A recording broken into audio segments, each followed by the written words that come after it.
করে আমার আব্বু যেভাবে নিঃস্বার্থভাবে এলাকার উন্নয়ন করেছে, আমি চাই এই পরিবারের পক্ষ থেকে আমরা এখানে আগাই।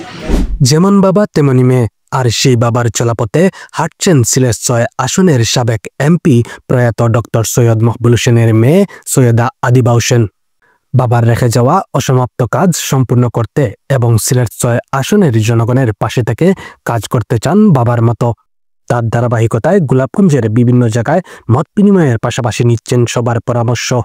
শুক্রবার সকালে তিনি পাদেশ্বর ইউনিয়নের সাবেক চেয়ারম্যান জিলাল আহমেদের বাড়িতে রাজনৈতিক ও সামাজিক সংগঠনের নেতাকর্মীদের সাথে মত বিনিময়ের পর দুপুরে পৌরসভার সাবেক প্যানেল মেয়র হেলালুজ্জামান হেলালের বাড়িতে ও পশ্চিম আমুড়া ইউনিয়নের সুন্দিশেল গ্রামে স্থানীয়দের সাথে মত বিনিময় ও বিকেলে লক্ষ্মীপাশা ইউনিয়নের রাজনৈতিক ও সামাজিক সংগঠনের নেতাকর্মীদের সাথে মত বিনিময় শেষে তিনি বলেন, যতবার আসি ততবার অনেক আমার আবেগ চলে আসে এটা দেখে, এবং তখন আরও আসতে ইচ্ছা করে, আরও থাকতে ইচ্ছা করে। আমার আব্বু যেভাবে নিঃস্বার্থভাবে এলাকার উন্নয়ন করেছে, আমি চাই এই পরিবারের পক্ষ থেকে আমরা এখানে আগাই, এবং এলাকার মানুষের সমর্থন থাকলে, সবার সমর্থন থাকলে আশা করি খুব ভালো কাজ হবে এলাকাতে।